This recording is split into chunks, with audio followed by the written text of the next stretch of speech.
TV నేను సోనియా. ఇక detail చూస్తే ఫార్ములా ఈ రేస్ కేసులో కేటీఆర్ పై కుట్ర జరుగుతుందన్నారు ఎమ్మెల్సీ కవిత. కేటీఆర్ కేసుతో కాంగ్రెస్ బీజేపీ బాయ్ రుజువైందని విమర్శించారు. తెలంగాణ భవన్లో మీడియాతో చిట్ చాట్ నిర్వహించిన కవిత రాష్ట్రంలో కాంగ్రెస్ ప్రభుత్వమే ఉందని, అయితే దాన్ని నడుపుతున్నది బీజేపీ అంటూ కీలక విమర్శలు గుప్పించారు. ఏ కేసులో కూడా ఈడీ ఇంత త్వరగా కేసు నమోదు చేయలేదన్నారు. సీఎం రేవంత్ రెడ్డి ఢిల్లీ వెళ్లి కమలం నేతలను కలిశాకనే ఫార్ములా ఈ కేసు నమోదైందని ఆరోపించారు.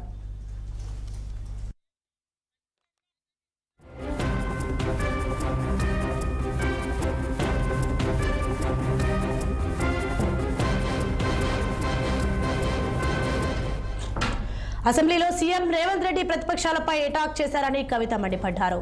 కోఆపరేటివ్ సొసైటీలో చాలా మంది రైతులకు రుణమాఫీ కాలేదన్న ఆమె ప్రజలకు ఇచ్చిన హామీలను నెరవేర్చడం లేదన్నారు.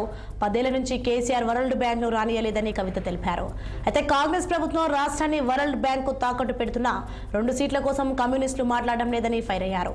తెలంగాణలో సినిమా ప్రభావం చాలా తక్కువ అంటూ కామెంట్ చేసిన ఆమె తెలంగాణ తల్లి విగ్రహాలను ఊరూరా ఏర్పాటు చేస్తామన్నారు. ధరణిలో కొన్ని సమస్యలు ఉన్నమాట వాస్తవమేనన్నారు ఎమ్మెల్సీ కల్వకుంట్ల కవిత.